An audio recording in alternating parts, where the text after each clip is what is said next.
Assalamualaikum warahmatullahi wabarakatuh. Saya Muhammad Dimyati, Koordinator Akademi Pemilu dan Demokrasi Kota Administrasi Jakarta Utara. Dalam kesempatan yang berbahagia ini, saya kira menjelang pemilu yang memasuki 99 hari ke depan, ada beberapa hal yang menjadi antisipasi kita agar proses demokrasi bisa berjalan dengan baik. Satu hal, ada penyelenggara, ada pemilih, ada peserta pemilu. Agar kegeranya suksesnya demokrasi, saya kira kolaborasi semua pihak itu menjadi satu momentum yang baik untuk suksesnya. Ujungnya adalah niat baik kita ini dalam rangka untuk mewujudkan demokrasi sipil di Jakarta, Indonesia. Assalamualaikum warahmatullahi wabarakatuh. Saya Beni Pramula, Ketua MU Perubahan. Milenial untuk perubahan atau masyarakat untuk perubahan.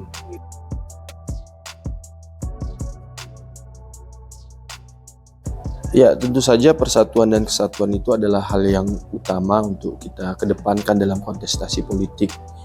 Kalau Pilpres ini kan akan berlangsung paling lama 5 bulan ke depan.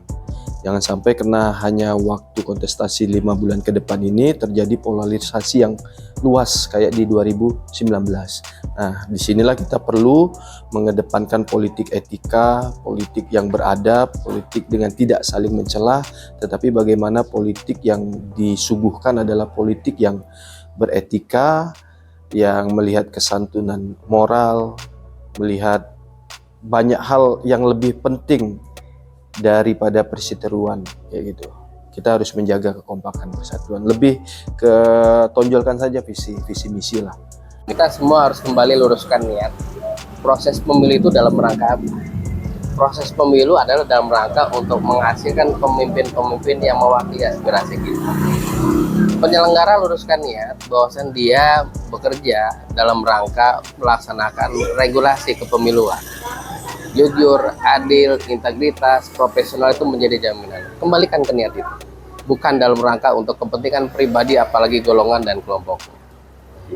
Peserta pemilu tentunya juga harus meluruskan niat. Dalam rangka apa dia berkontestasi? Tentunya adalah untuk menawarkan gagasan, ide-ide cerdas, kreativitas yang itu mungkin bisa dijalankan pada saat dia dipilih nanti.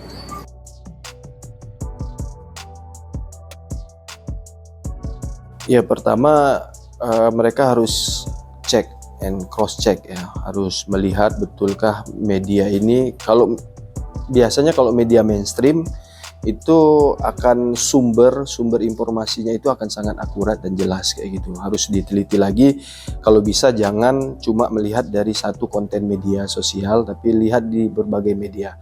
Biasanya kalau sudah 5 atau sampai 10 media online meliput, saya pikir kontennya patut untuk dipertimbangkan kebenarannya. Kalau dilihat sumber informasinya betul-betul akurat atau dari sumber yang percaya, atau itu dapat dari saduran atau hanya sekedar berita untuk mempropaganda. Jadi harus benar-benar teliti, harus benar-benar lihat kontennya seperti apa. Yang menjadi terpenting adalah filterisasi. Banyak nanya, bukan hanya sekedar memahami apa yang di-share oleh orang, dan banyak mencari informasi tentang informasi-informasi yang masuk. Karena dengan mencari informasi agar bisa lebih tahu dan lebih paham, bisa memahami apakah itu hoax atau memang itu betul-betul berita yang memang bisa dipercaya. Yang jelas, yang harus kita pahami bersama untuk menghindari hoax adalah jelas dulu sumbernya dari mana, jelas dulu datanya dari mana, jelas dulu informasinya, apakah benar atau tidak. Saya kira yang menjadi terpenting adalah saring sebelum sharing. Itu juga menjadi kewajiban kita bersama.